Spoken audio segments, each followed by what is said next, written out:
Welcome to the PTS podcast, where the Poulters Talk Sports. This is episode 3 of our ongoing podcast series. I am Paul, joined as always by my brother Daniel.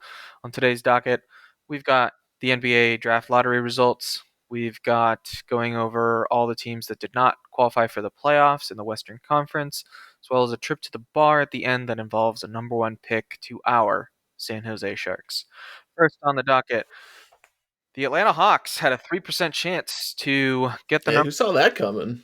My God, they did it. What do you think this means Well, for the Hawks, and what do you think this means for Trae Young's future there? so this means a few different things. The first thing is they have to first.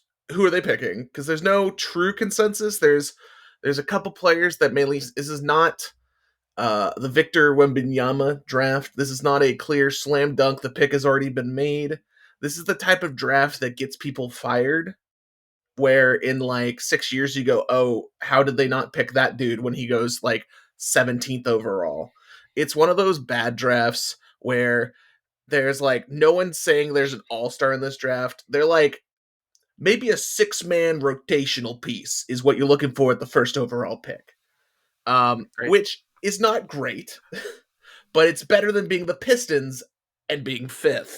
Yeah, so for the second year in a row, the Pistons finished with the worst record and had at least the most, if not tied for the most, chance at the number 1 pick and received the 5th pick yet again.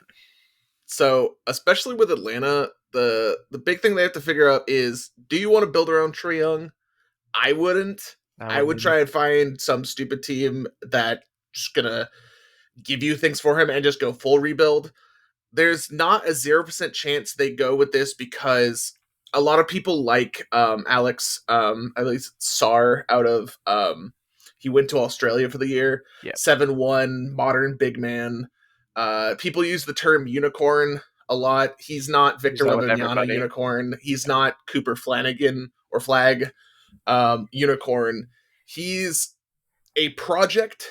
He's a rough, raw prospect where if he puts it together, maybe your upside is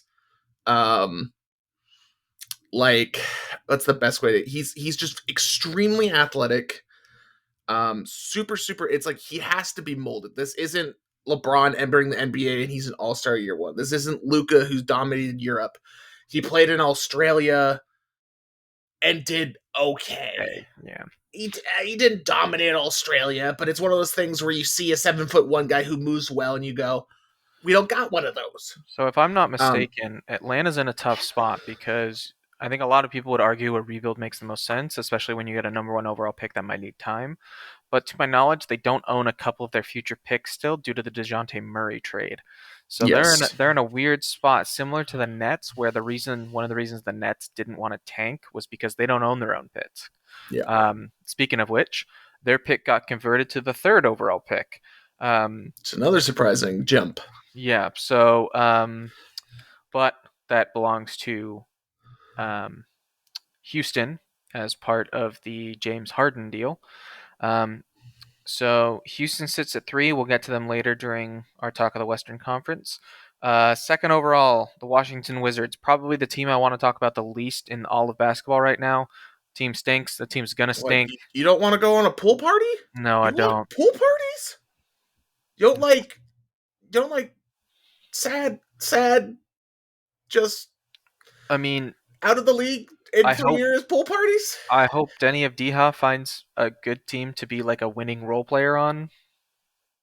Do I care about anyone else on that team? Kyle Kuzma, it's cool. I don't feel bad for Jordan Poole because he's being paid a shitload of money and he won an NBA championship, but it's one of those things with the Wizards. This feels like the tailor-made draft where, like the player who gets selected second sucks. Yeah. And it doesn't matter who it is, it's because they went to the Wizards. Yeah. I feel so bad. Doesn't matter how good they are, or it's like, this also seems like one of those drafts where some team is going to make a selection that doesn't make any sense. And that's because no selections in this draft make sense.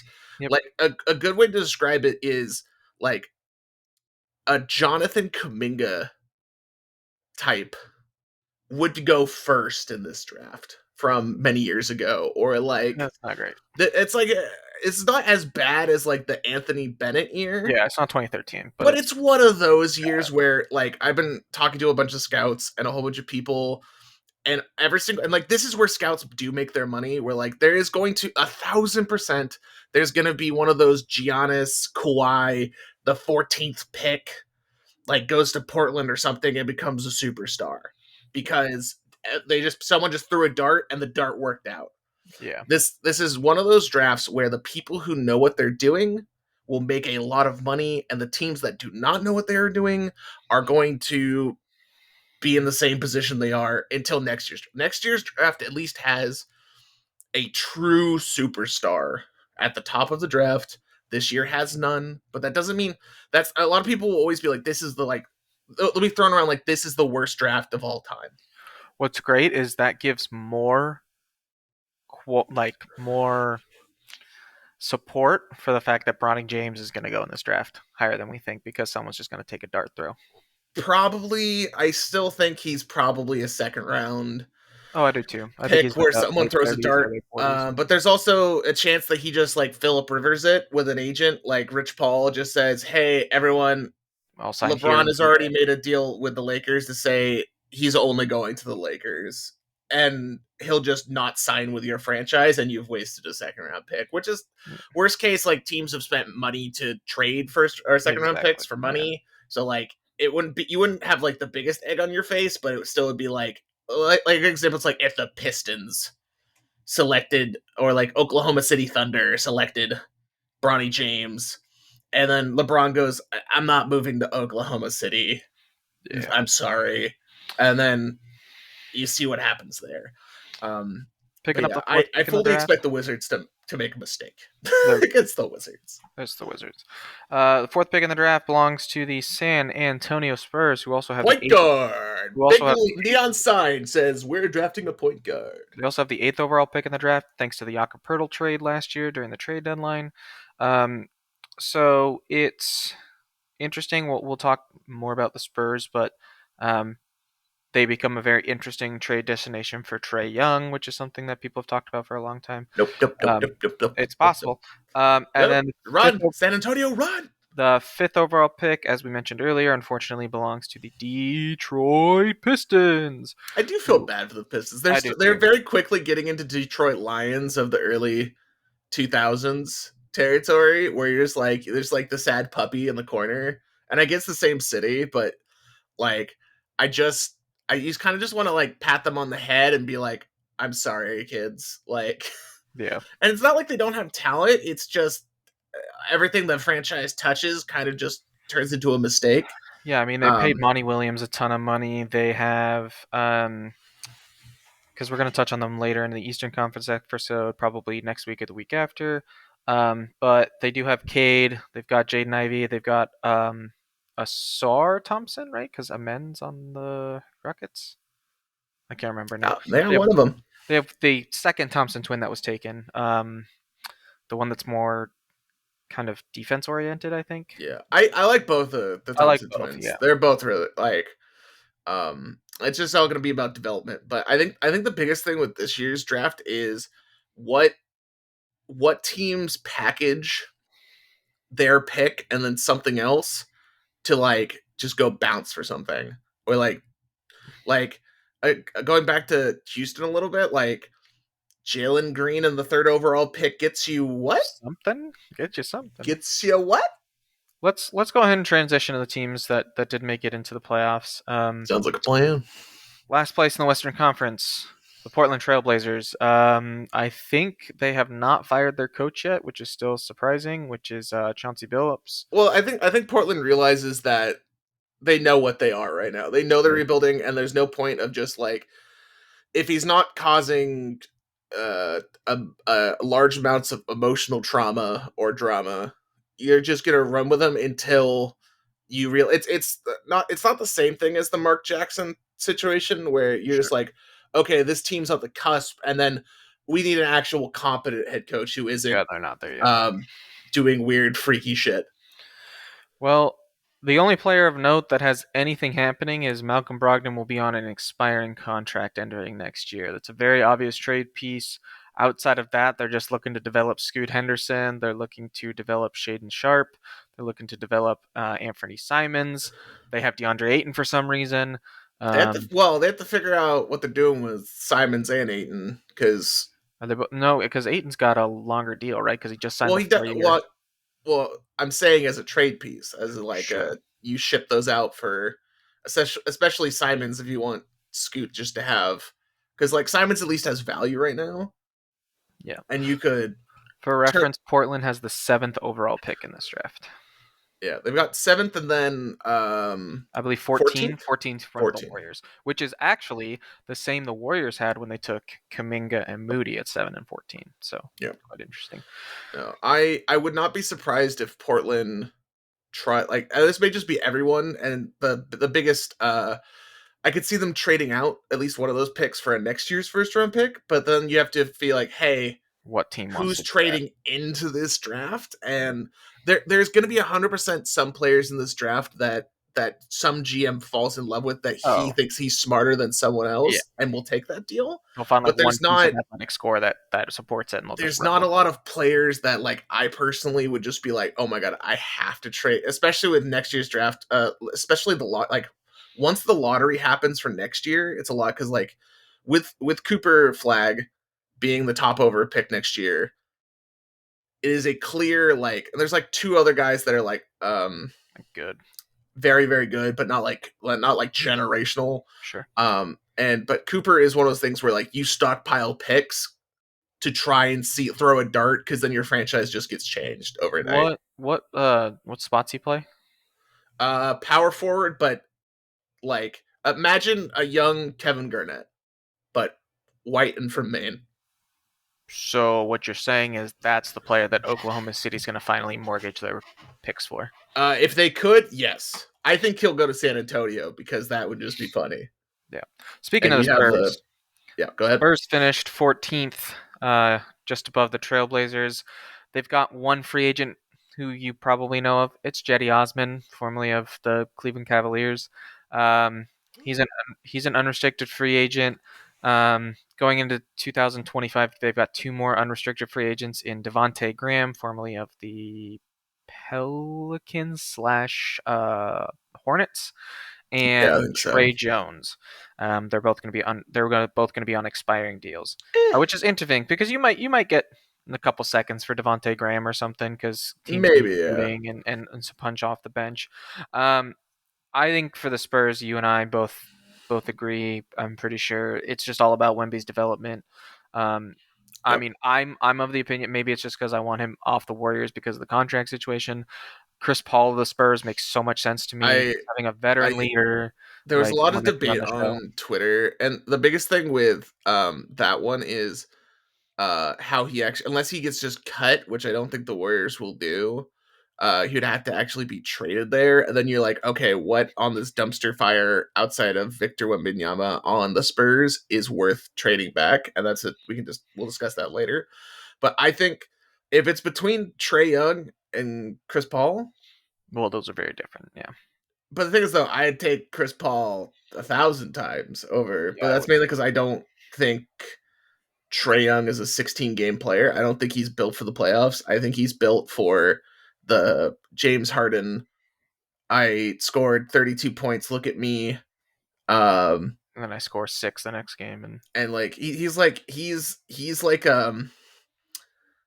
uh what's the best way to describe it? Because it's like everyone compared him to Curry coming up, but it's like their personalities are so disgustingly different when it comes to actually a winning basketball team. That's just don't put him anywhere near Victor Wembanyama. And yeah, then I also can't imagine yeah. Popovich dealing with trade like I mean, CP3 is like the most pop player ever, so like it really it is. just makes sense. So I don't know, just give us the 4th overall pick. We'll be chilling.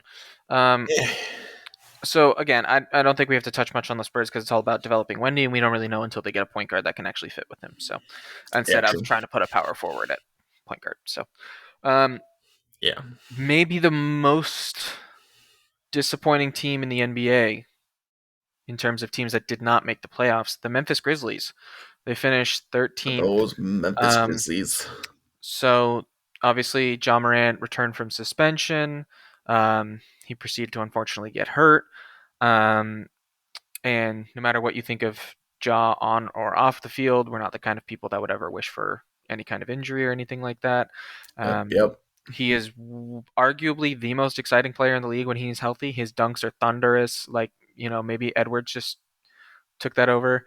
But in terms of their free agents, Luke Kennard's got a team option. I would think they pick that up. It's not crazy expensive. Kennard's got some value. He's a three-point shooter that teams are going to covet if they don't want him on their team. And everybody's favorite NBA player, Derrick Rose, will be an unrestricted free agent following the 2025 season. So the Grizzlies are in a weird spot. They traded away Steven Adams during the year to dump some salary, clear up some space for. Grizzlies are such a weird, because like you expect them to bounce back, but then I don't know if they were just this weird flash in the pan that like clicked for 2 years and now they're just going to be, because there's something like 12 or 13 quality teams in the Western Conference, and like someone has to not make it. And That's it's the thing like is they would be a really nice team in the East, but they're they'd not. be a great team. Well, they may But they're be in in the the West. once they add the team in Las Vegas, they probably will be in the They East. To be could move into fair, the East, yeah. or Probably when they bring back Seattle, whenever that Yeah. happens. Um, I mean, they're in a weird spot, right? Because I mean, you want to maximize Jaws' potential, right? They've got Marcus Smart on the roster for God knows what reason. Um, I they, forgot about that almost. yeah. They traded Poor away, guy. Poor yeah. guy. Um, Um, so I don't know. they Grizzlies are should be weird. back. They should be back next year. But Memphis, uh, they're another one of those teams that like I don't really see them drafting, like, because this year's draft is basically a bunch of European players you've never heard of or never even scouted. Yeah, Some Western players that are all potential and not no actual develop, like they have not been developed at all. And it's like, could you be like, oh, are the Grizzlies a good development franchise? And then you look at Zaire, like Zaire Williams, Williams. Yeah. and you're like, they really didn't. He is the quintessential this draft player. Well, they Of developed Desmond Bain, right? I mean, he was the they 30th did a overall little pick. bit, yeah. So, I mean, that's Um, nice. For the record, but the Spurs have the 10th and the 8th pick in this draft, and the Grizzlies have the ninth pick. they have the ninth pick. Yeah, not great. Uh, Again, I think the Grizzlies are going to be a trendy pick for the playoffs next year, but that means you got to take somebody out. Yeah, the Grizzlies definitely feel like a coin flip of they're either going to be a top 5 team in the West, or they're not going to, like, one dude is going to get injured and they're not going to make the playoffs. Like next year's and I guess this is average season, but next year Beverly Steele's like, hey, what superstar gets hurt in training camp or the first 2 months? Yeah. Okay, goodbye, you're out. Yeah. Which, I mean, that's just how the West is now. It's so stacked. I guess that is. Wish all the best for Ja. Hope things work out. Moving on to 10th place, another really weird team, the Utah Jazz. The The Jazz, Fighting Utahs. sorry, they actually finished in 12th. Yeah, that makes sense because the other two teams got in the playoffs. They finished in 12th, but they got the 10th overall pick in this draft, which they only held on to barely. I was actually, I believe, top 10 protected due to the Derek Favors trade a while back.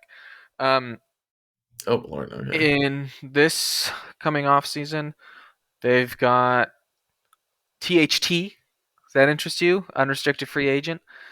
Chris Nah. Dunn, who kind of had a bit of a career renaissance in Utah, went from looking like an absolute bust of a top 5 pick to slightly less of a top 5 pick bust.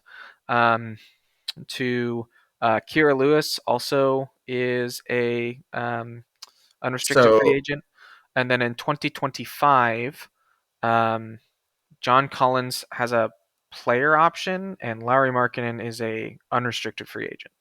So my biggest question to you about the Utah Jazz is, do the Utah Jazz just see the writing on the wall and go, let's blow it up? They're like, I don't see there's nothing about the Jazz this season, and like I know a couple either was last year or the year before, like they were at like a relatively high playoff team, but I think the West changed so much since then that That it's was also with Rudy Gobert and Donovan Mitchell, who are no longer there. So, fair. But I was talking about more from not- the standpoint of they did do well. There was a time when Marketing and Garland and stuff they had them close like in the playoffs type thing. Um, you my mean question Steph Curry? is, does any player on that roster just like be like, oh, we want to build around this dude? Because like there's not a player on that team where like, it very much feels like one of those things where they need that a top three pick to just reset everything. They need when they had Darren Williams or they had that lock, like he's like, okay, here's our guy.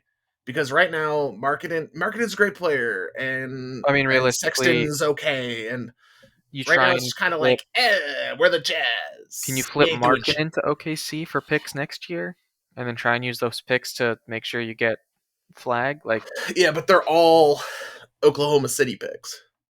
That's the problem. well, Like, no, Oklahoma City has like everybody's pick, okay, that's and fair.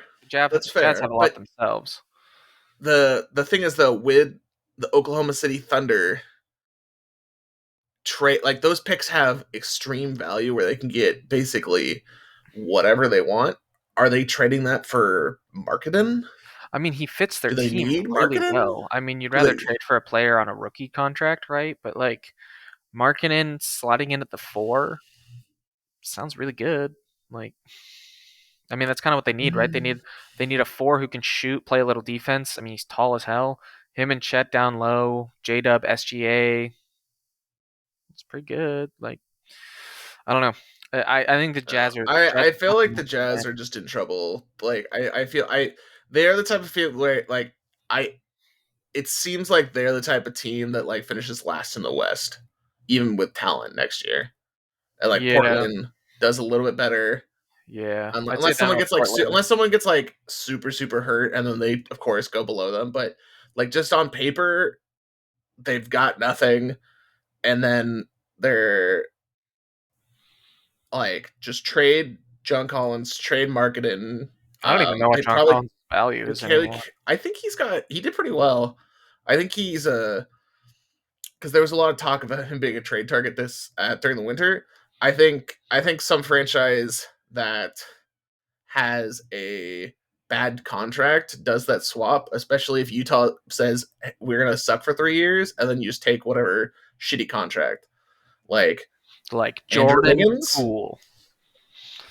Don't put Like, John Collins on my team. Don't do that. Don't do that to just me. throw him there. No. Andrew Wiggins, goodbye. Let's move on from the Jazz. They're depressing. A team that actually Honk. had a nice season. The Houston Rockets Look showed at a lot of Houston. promise. Um, Jalen Green went from a lot of people thinking he was a bust to developing into a high volume scorer towards the back half of the year.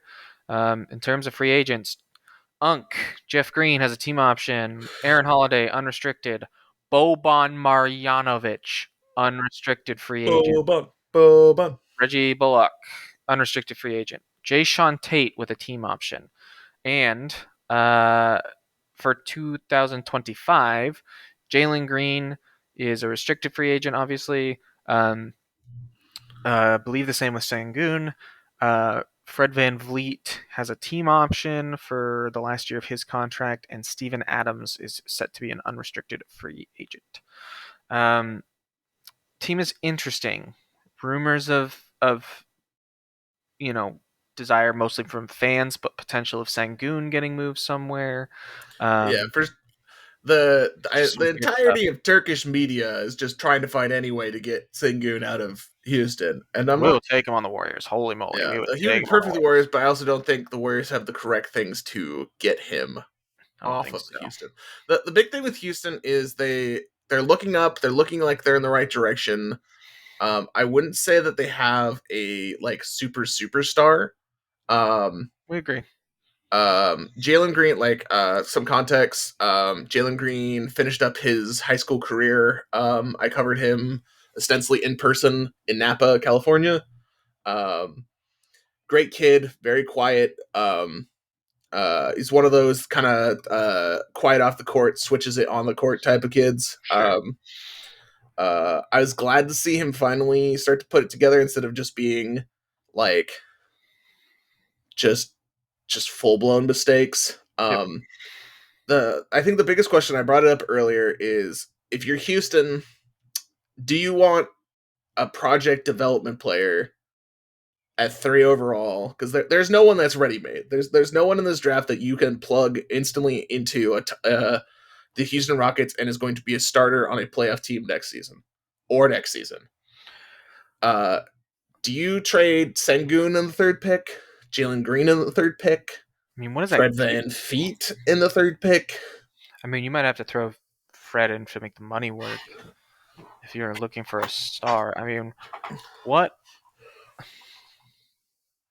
I mean, It's like what does really that get you? They're not And really the close to question is, contending. I don't know what that gets you because there's not a lot of team, like maybe like the 3rd overall pick and Jalen Green.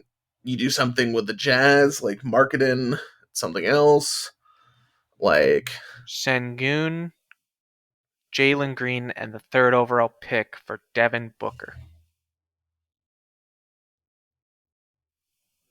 It just doesn't move the needle for them. I don't think the problem is the Suns don't do that. I think Houston does that. Suns should do that. Are you kidding? Sengun, the 3rd overall pick, so you can actually like make roster moves because you have cap space now. Although, well, I don't know if they'd have. I don't think they have cap space with that move because the problem is then you have to re-sign those two, and those two are going to want. They won't get max money, but they're going to get Klay Thompson. 25 a year money. Sengun may get max just from the standpoint because he's a big guy, but Sengun's so good. He's so good. So like I don't think I would do it if I was the Suns, but like if I was Houston, I'd do it. So what's their team? So as of right now, if they go into next year healthy, their team is Fred VanVleet at the 1, Jalen Green at the 2. Yep. I guess it would be Jabari Brooks at the 3. No, it would be Jabari Smith at the 3, Sengun at the 4, and Adams at the 5, right? Unless you're playing Brooks would start. I think Brooks starts over Smith. Over Jabari? Really? Yeah, I think so. Has he been that bad? Remember when he was going to go 1 instead of Paolo? Who thought that was a good idea? That was a decision. Yeah, last minute. I was impressed that the Magic didn't mess that up. Yeah, I know. Another Paulo Banchero, another player I've covered in person. Who went 2nd in that draft? Smith? No, Jabari went 3rd. Oh. It was Paolo. It was someone. And it was Jabari. Right? I'm not making that up, right? Chet Holmgren was 2. Chet. Okay. I knew Jabari did win 3. Yeah. Chet, man, that's a nice first 2 picks. So with Houston's in a weird spot. They've got a coach that helps them develop, I think, makes them compete on defense in Ime Udoka. Dylan Brooks was a surprisingly better signing than we thought. Yeah. I really like Sengun, but they just don't have the star. The big thing with Houston is are they the Timberwolves or are they the Utah Jazz? Yeah. Like, which they could be, but both of those options sound like things like where, let's say none of their players hit the next level and you just got a bunch of like guys that are like, oh, that guy's got potential. Like a good example is like it's a bunch of Kamingas where you're like, oh, I love his potential. He's gonna be a superstar. And then you're like, well, is he a superstar? And they're like, did you see that dunk? Or like, did you see that play? And then you like look at the actual game and you're like, maybe we trade him. It's like, is this group of players winning a title unless they take like the biggest, like the thing is, how many players on that team need to take a big leap for them to defeat Denver? Realistically, like you need Jabari to max out, you need Jalen Green to max out, and you're looking a lot better. But just saying that just feels wrong. I think they're closer to Utah than they are to Minnesota. I think that's correct. And then the West is like, oh, so ugly in the West. If they're in the East, you're like, oh yeah, you pencil them in for a playoff spot. But like in the West, you're like, there's also chances like all the old teams, like the Lakers, the Warriors, the Suns, like who or like One of them's even gonna suck stuff next year. like the Clippers. It's like who of those teams are going to stay healthy for another year Well, the to stay Clippers in the might playoffs? bottom out because if they don't have Paul George or James Harden, that team's gonna bottom out fast. 'Cause Harden still has his contract still there, isn't he? No, He's a he's an free agent, unrestricted free agent. huh? Yeah, same with Paul George, I believe, or a team option, something. One of those things. I George has know. a I know. George can't be a free agent because they're talking the 76ers all the time. Yeah. Let's check the LA Clippers real quick. Make sure we're not talking crazy. Paul George has a player option. James Harden is a unrestricted free agent. All So, right. by the way, in terms of their team, just to quickly touch on the Clippers, Paul George player option, James Harden unrestricted, Daniel Tice unrestricted, Westbrook, PJ Tucker, Brandon Boston Jr. restricted, PJ Tucker and Westbrook are player options, Mason Plumlee free agent, and then after this year, Mm. Bones Highland restricted, and then unrestricted, Kai Jones, Ivica Zubats, Terrence Mann, Amir Coffey. So like So the entire roster. Okay. the entire roster outside Uh, of Kawhi is at some yeah. point a free agent coming up, except for Nick Batum. Oh, classic Nick Batum things. Fourth quarter, get Nick Batum in my lineup. Give me the But boon. let's move on to the last non-specifically Bay Area team, even though they're real close. Sacramento Kings. Um, Kings definitely took a step back this year compared to the light the beam craze of last year. Um, in terms of unrestricted free agents, Malik Monk, who's going to have quite the market in They do free not have agency. the money to keep him. JaVale McGee and Alex Len, so both of some of their big man Eh, depth behind Sabonis. In he's nothing there. 2025, Chris Duarte and Davion Mitchell, both restricted free agents. Trey Lyles is an unrestricted free agent. Um, man, I don't know what the Kings do either. The West sucks, man. Like, don't be in the West. Like, being in the West So is so hard. the big thing about the Sacramento Kings is, especially like with their fan base, was like last year was holy shit, Yeah, we did it, we're here, this is yeah. great, and then this year was like, well, we expect to be back, and then they weren't, And and then no. now with talking with a bunch of Kings fans that I know, and just in general, it feels like uh, their GM played it safe and they don't want him to play it safe. And the problem is they do not want to trade Keegan Murray, and I don't think they're going to trade Keegan Murray. Yeah. But the biggest thing with the Kings is they need more, or like if they don't make the playoffs next year, do what are they like? I mean, so Does Mike Brown realistically, get fired if they don't make the playoffs next year? one, I hope not, because Like, he wouldn't deserve like that. ah, Two, so they're in a weird spot, right? Because if they don't want to trade Keegan Murray, which I get, your trade package is basically Harrison Barnes to make the money work. Davion Mitchell is like a young-ish piece with some upside, and then picks. And realistically, you're gonna want like a wing for that team, right? Because you've got Sabonis as a five, you've got De'Aaron Fox, Keegan Murray. You want to they keep. seem like one of those weird candidates for Brandon Ingram. They may not Oh, have that's the so they gross. they may That's what not they're have the gonna things do to get too. him, No, that's what they're gonna do. That makes too much sense. but that seems like one of those because like I've heard him from the Warriors, but it's like that Nope. seems like one of those just like I'm firing just up the go. trade machine right now because that's It's like happening. No, that welcome to makes the so much sense. Kings, Brandon Ingram. That's you. It's like but Yeah. I also unless the Pelicans are just like, hey, we're betting on the Kings to be the Kings. Give us your first round picks, or at least one of them, so that we can be like, okay, we just won the draft lottery because the Kings are the Kings, like what they did with the Lakers. I mean, would they trade BI for like Harrison Barnes, Kevon Herter, Davian Mitchell, and a pick and a pick swap? Like, because the money works with those three players. The So answer like, is should be no, the answer should be no. But especially if the Warriors have to give up Moody or Kaminga to go get Brandon Ingram. Not that I want the Warriors to do that, but like it sucks because Moody's the player they have to move, and I like Moody. But like, if they're gonna do anything to that team, He's probably going to be attached to Wiggins. Is what's going to happen. Is they're going to get Is out the Wiggins probably what's contract gonna by happen, yeah. attaching Moody. Or attached with Chris Paul. Like you could also throw in what's his face, the But EuroLeague, there's things EuroLeague with guy. the second Abram that we'll discuss with the Warriors one that I'm a lot more versed on. But like the Kings, like I don't know what you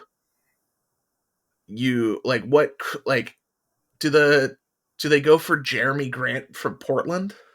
Oh, Do they go for Malcolm Brogdon from that's Portland? also gross. And Like, you just like do one of those things where you make the money work. I mean, they were the Because team that was. their owners got money. Their owners, the arena is beautiful. Like the problem is Sacramento has the same negativity that the Warriors had 15 years ago of ew, Sacramento. And then you see it's 115 degrees in the summer. Sure is. Ew. Can And then you're see like, oh, it's a really trendy, nice place, and there's some great food, and the arena is probably the nicest in the NBA right now. I mean, they tried to, they were linked to both Siakam and Anunoby at one Yeah. point, which are players that would have made sense for them. Anunoby, especially the 3-and-D wing that can do some stuff for you. But Yeah, that's I if Siakam doesn't sign. I'm assuming he's going to resign with, I assume so. I think the unless he already Kings. has. I think the Kings might be on a crash course for a really bad season next year. Like we're talking, they're better than the Blazers. They're better than the Jazz. I don't know if they're going to be better than San Antonio. I'm gonna be real honest. The No, that's the crazy. frustration But with the Kings is I like Fox. I can understand Sabonis is a good player. We need like it's probably soon we need to have the conversation of can did you they win with them? like was that trade a mistake Yes. to trade I mean, Halliburton? we knew that as soon as it happened. But the thing is though, you still can't. It means they should have had to have traded Fox. But I mean, they shouldn't have traded either. I don't think you can play both of those at the same time. I think that's awful. I know, But but they're so good. I You just make it work. It's basketball. Just make it work. Put the most talented eh, players on the court and just and you make could it work. also see one of those things is like whoever Malik like they could I need to check their money, but I think it's gonna be tough to re-sign Monk, especially if um Philadelphia like let's say Philadelphia doesn't get Paul George. Philadelphia's options are Malik Monk and Klay Thompson. Orlando's options are Malik Monk and Klay Thompson for shooting. Like Yeah. like imagine Orlando gives him a 4-year 120 million contract, 30 million a year. It's not max, but like more than you want to pay your sixth man for Yeah. even though he played like there was a lot of talk also like at the end of the season where like Fox was talking about Monk in like past tense, and you're like, even though they're like their best buds, so you're like, Yeah, he's gone he's probably gone. to the Spurs. It's not the worst idea, but I still think the Spurs just need to draft a point guard, and then they need to just wait it out for a year. Let's preempt the bar a little bit. Let's get to the Warriors. Ooh, Um, got some top of some Golden State.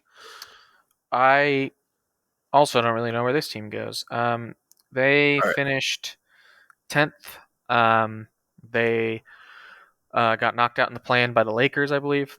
Um, they did they get knocked out by the Kings? Might have been the they got knocked out Kings. by the Kings. Yeah, because Clay was looking up at the arena. Yep, yep. Clay Thompson, big story. Unrestricted free agent can go wherever he wants. Warriors unlikely to offer him the most money on the market. It's whether or not he wants to stay a Warrior or potentially be on a team. I mean, he could just get a bag from a team that's bad. I don't think that's in Clay's DNA. I just don't think it is. I think he's going to go to a team that is I at think it all least a depends level up. on ego, because the problem is like shooters usually have an ego, even if it's like a chill ego. Yeah, There's still like if the Warriors go, hey, in our luxury tax we have 12 million a year, yeah, or like the only thing I could see where if like he stays with the Warriors is if they do one of those Dirk contracts where they basically say we're paying you nothing this year, like Vetman, Yeah. And then next year we'll give you a bump when we're not screwed with money. Yeah. Because I was looking at a lot of things when it comes to Chris Paul's 30, or I think it's 20, it's 25 million. No, it's 30 mil. Is it 30? Oh yeah, it's 30 mil contract. Um, is how the second apron works. Is it's not one of those things where you could be like, ooh, let's trade Chris Paul and a whole bunch of other people, get below the cap, and then we can go and sign Clay. It's all retroactive for the entire season. So the biggest thing is, like if you're looking to trade Chris Paul, and let's say Chris Paul plus Moody's, I don't think it's 5 million, but like, you get the idea. That Moody's like level of 4 point contract, something. Yeah. you can't trade for a $42 million contract. So it's basically anyone who's above 30 million for trades. Don't even think about it. Like for trading Chris Paul, it doesn't exist. That all those options, not a single one of them exists for the Warriors. So any trade machine or anything, it's 30 million and below. They can do trade him for a $25 million contract and one player who's $5 million, but the second it goes to 5 million and one, it's too Yeah. much. You can't do it. The trade it like the second apron says So goodbye, get out, stop. as we've discussed, Goodbye. they have the option to. Are they locked in the second apron for next year, or They can are they make not trades locked first? into it, but if they keep Clay, they basically are. I mean, realistically, now I don't think they would do this, but you could trade CP3 for a second round pick to the Spurs. The money works because they have the space. Okay. But I So also don't think the Spurs do that.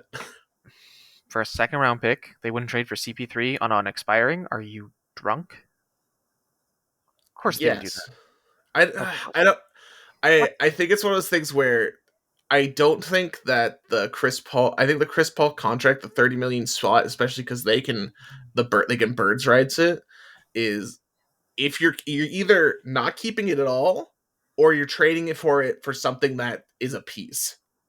Like you're also kicking it with Chris Paul plus Kaminga, Chris Paul plus Moody and like a first round pick or second, like a couple picks to try and do anything with it, or you're just like resolving your hands and you're saying we're getting underneath the money cap, we're taking off this season and saying goodbye, and you're dunking it, you're absolutely just throwing it away. And which is an option. Like we don't know what Lacob, their owner, is going to do. By the way, they They can have trade consistently said, and also at Steve Kerr's ending, in 2 uh years. Yeah. no, his postseason exit interview basically said, is Joe Lacob gonna spend, like Yeah. that's a lot of money to spend, like basically all like that seems like a lot. They're every single one they're just like nah. So it wouldn't surprise me. I don't want them just to run it back because I think there's some people who are just like trade everyone, trade Curry, blow it up, like it's time. It's time to end it. Which I think if you have a generational talent, and also Lacob knows that that building will be empty if they do that. So like Yeah, that's a really bad idea. that's really really stupid. But the thing is that you could like there's a lot of people that are like just run it back. The young kids will be slightly better. You'll stay under the tax. You'll be like the Draymond Green will be back for more, like play all the games. But like the biggest thing is like that team played their most healthy games in the last like few years, and they didn't make the playoffs. So So and it's like you have a historic player in Curry. Go out on your shield, and like if in 4 years you have like your franchise is the Pistons, that's fine because trading Curry, and if he still has a little bit left, which he does, is just awful. Like you if can't you do that. trade Kaminga and the CP3 money, you can trade for Lowry Markkinen and save 20 million on your cap. Um, Like, do you think the Jazz accept a deal that's Markkinen for CP3, Kaminga, Moody, and a first? yes, but does uh Marketing plus was still Wiggins on the roster, and that's assuming probably that Clay doesn't resign because he's going to do too much money, especially if Clay's trying to get over 20 million. Your team would basically be Curry, Pajemski, Wiggins, Markkanen, Draymond. Does that beat the Timberwolves? Does that beat OKC? No, it was You're like, better. It's better. Like, that's like, I don't know. I don't know. It's not good, even though we yeah. try and There's definitely part of me that feels like the Warriors should just be in the conversation of wait for a disgruntled star to force his way to a place. But then you'd be like, is Golden State worthy of being forced to anymore? I The mean, answer is the team that probably not. the player that keeps coming up is Giannis. If the Dame experiment, like if we get halfway through next year and the Bucks are a disaster, if they're a disaster in the East, can we get some movement? I'm just going to touch on their free agents one more time. Clay and Dario Saric, who I really like the signing, turns out can't play basketball. Both unrestricted free agents. GP2 has a player option. Um, Yeah, there's not a 0% chance that GP2 declines that player option and then signs for a lower for amount. It's longer not but a lower 0 amounts. Yeah, amount sense, even though it doesn't make logical sense. But I like love he's GP2 by the way. He's like every kind of like tough he's not gritty bad. player. I like. I could see them doing the same thing with a Looney type contract, either trading it or not. So speaking I of think Looney, in 25, Kaminga and Moody are going to be so they've got this coming year, and then they'll be restricted free agents. Both Kaminga and Moody, same draft class, obviously. Kevon Looney during that year will be an unrestricted free agent. CP3 unrestricted free agent, and Guy Santos, who actually got playing time somehow, also a restricted free agent. the flying So Brazilian. yeah, so that's everybody as it relates to the Warriors. I don't.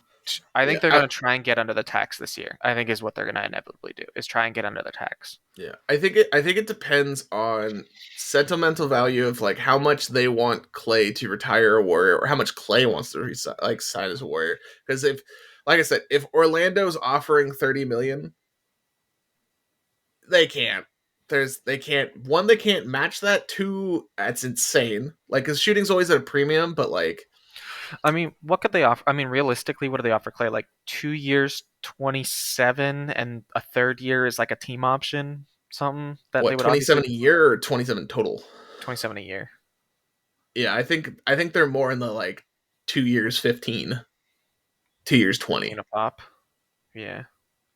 Just from the standpoint of because if you go over that second apron, you have to match contracts in trades. You can't buy draft picks. You don't have a mid-level exception. You don't have the mid level? Ow. They didn't have the mid-level this year. That's first apron. Oh, that sucks. That's why Dante had went to the Knicks. Um, Turns out, good basketball player. Good player. Kid's good. Weird that Tibbs is doing well, but you know the Knicks. I know. Tibbs, like the guy that every single year since he started coaching, since they started doing the player polls, has been voted the coach you would least want to play for. Josh Hart asked, "What's going to happen?" Now that what was it like? Bojan got hurt, and like I think OG got banged up, and they're like, "Hey, Mhm. what's going to change for you?" And he said, "Man, nothing. I'm playing 48 minutes a night anyway." So, well, let's transition to the bar. Let's It's time to have a seat. let's At the take bar. let's take a look at the San Jose Sharks really for the first time. I mean, we've Oh, briefly here we touched on go. Okay, I've They did not prepared some stuff. they Oh. did not get blasted. They got the number one overall pick. They are not the Detroit Pistons. Uh, So, and there's a generational talent in this draft. all right. So, I watched the NHL Draft Lottery, and it was one of the things where the Sharks had, I think, a 25% chance to get the first pick. I watched, and it went. There was no unlike the NBA Draft Lottery, no teams moved picks. They're all the same exact ones that were projected to be in their slots. The biggest thing was, and I agree with Brody Brazil, local Bay Area journalist. So happy that it wasn't Chicago I know of all because the teams. amount of conspiracy theories that would have, justifiably or not, that would have come out if because they jumped up last year to get Bedard, and then if they had jumped up to get Macklin Celebrity, which we'll talk about in a second, it would have been a riot. The Sharks are not a team that get lucky.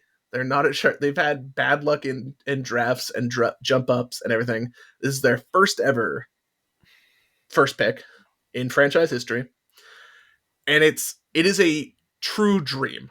So let me tell you a little bit about the future franchise player, the future, your next jersey, Macklin Celebrini. So McElbrainy is a center. He's projected to be a number one center. He's projected to be a franchise star.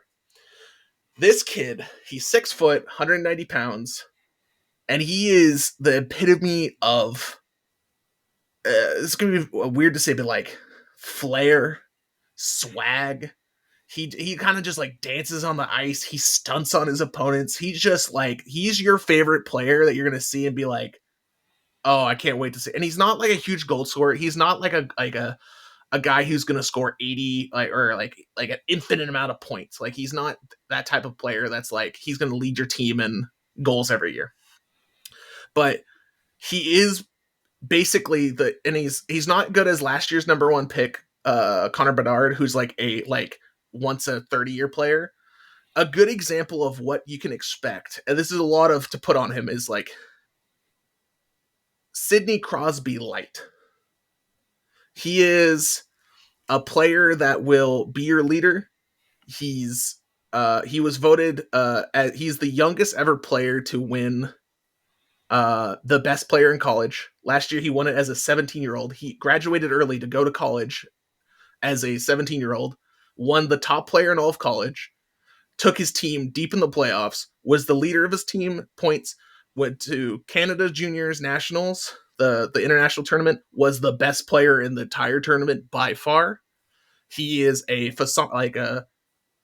magician with the puck in his hands. He will make some passes and skips and throughs and glides that you will be awestruck.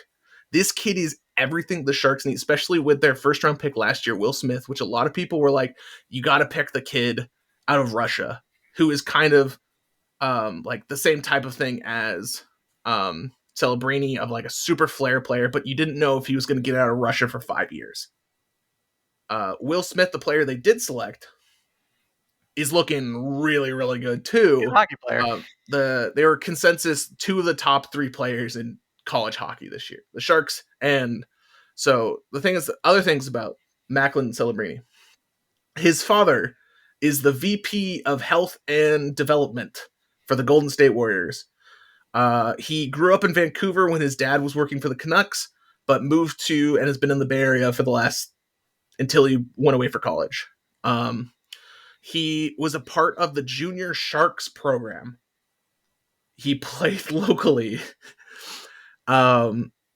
He is basically like a Jonathan Taves type player, Sidney Crosby light. He's not going to score as many goals or assists as Crosby, but like he will be at the top of thing. And the big question that needs to be figured out for next year. Also, fun facts: the draft this year is at the Sphere in Las Vegas. So that's funky. But the big thing about Celebrini is do him and Will Smith play on the Sharks next season?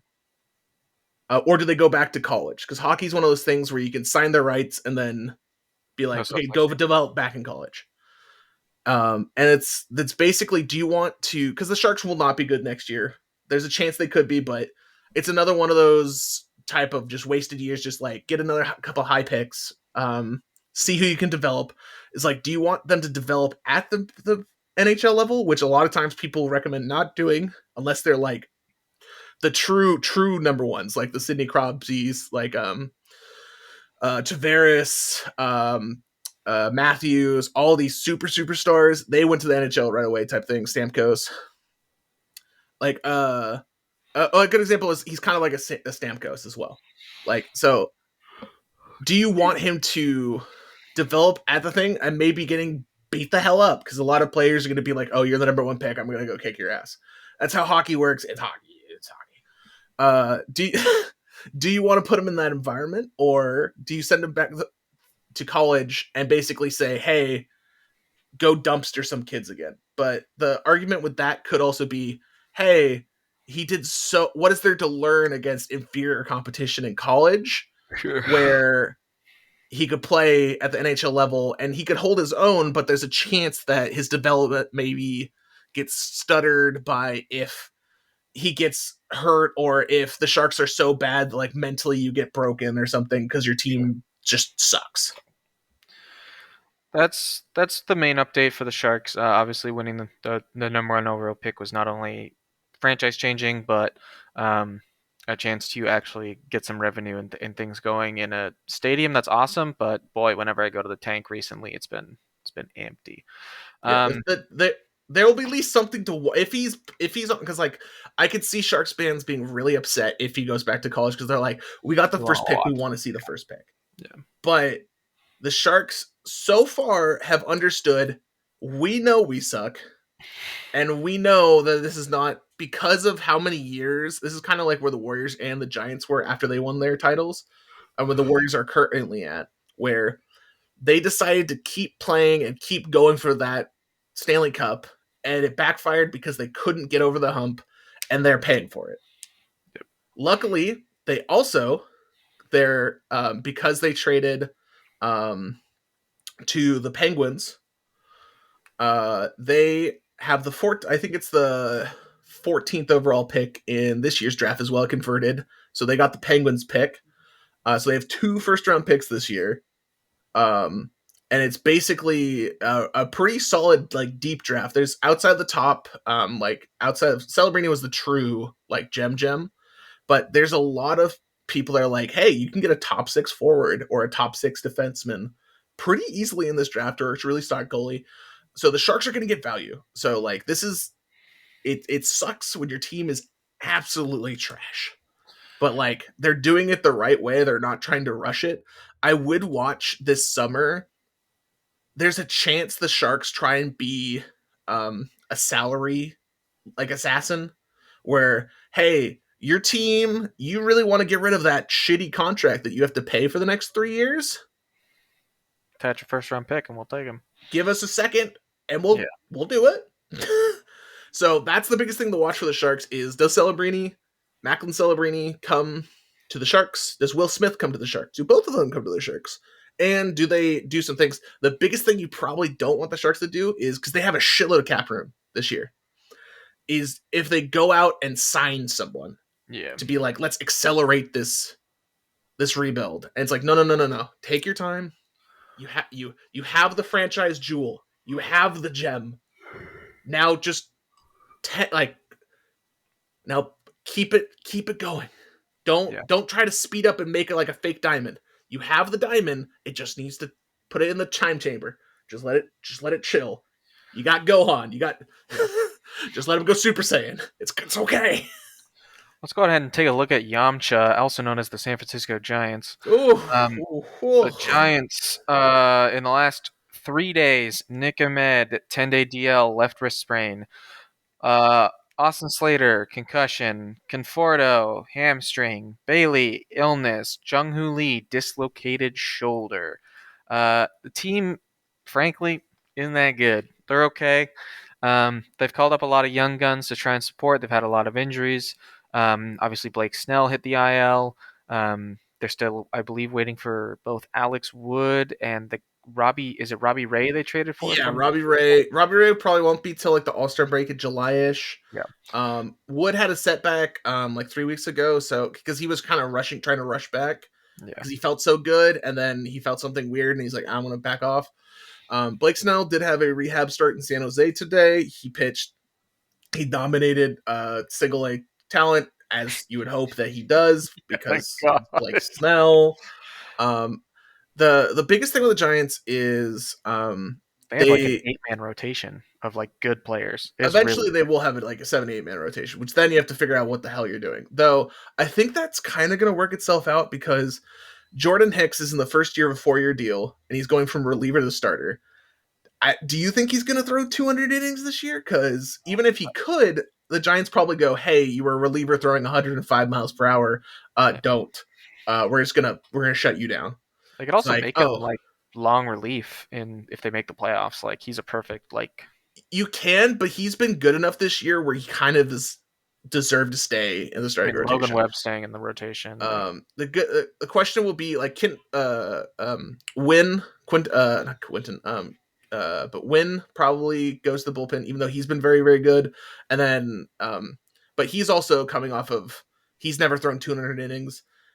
Kyle Harrison, kid from California, Little North Bay, De La Salle, from Concord. I watched him pitch in high school and covered him almost weekly for a state publication. Kid's good. But he's never thrown 200 innings, and they've been super careful in the minors with him to like, do you think he's gonna at the end of the season? There's a decent chance if they're not a guaranteed playoff spot, they shut him down. The big thing with the Giants is they have all these tools are like you're just kind of waiting for them to put it together. This last road trip was really, really bad. They finally went 2 of 3 with the Reds, 2 of 3 with Colorado. Really, really good signs.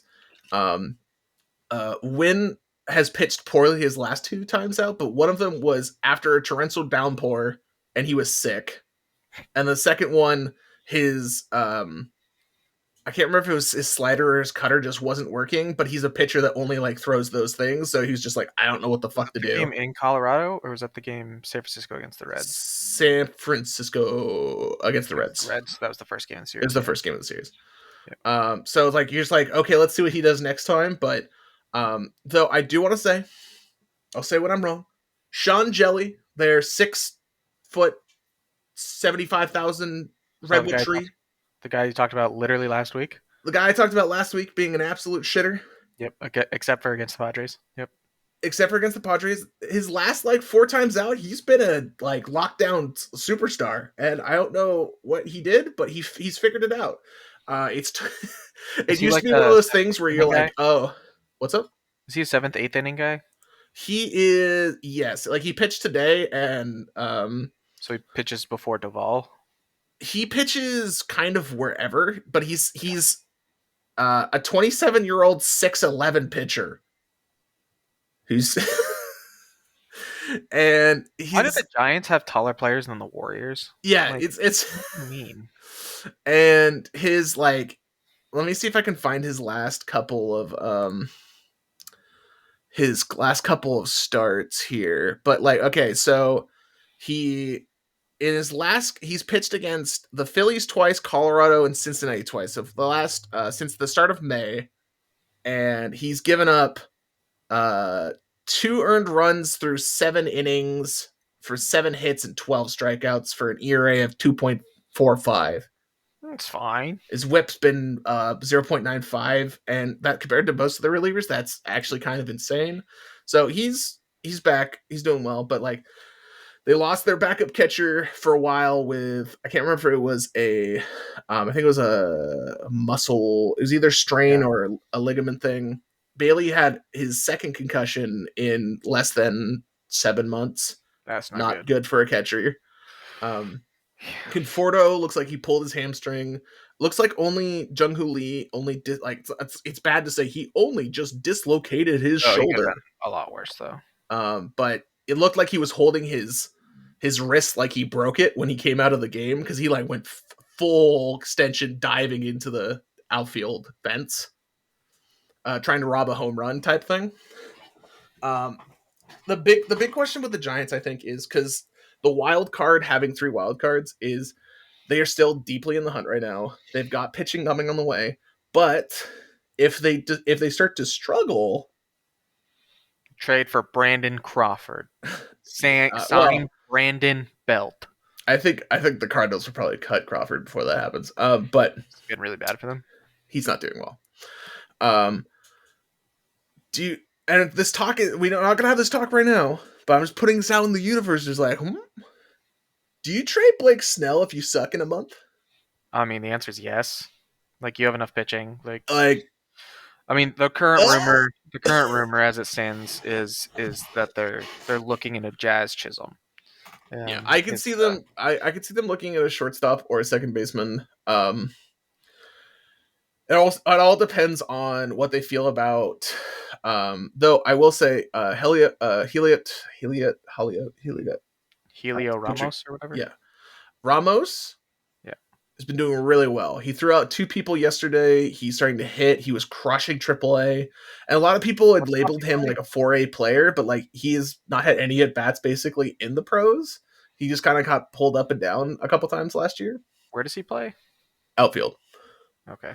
Because they had They had a guy they pulled up last year. Yeah, they've got Marco the two Luciano. player. Who's up? Who? Marco Luciano, right? Luciano's their shortstop Okay. prospect.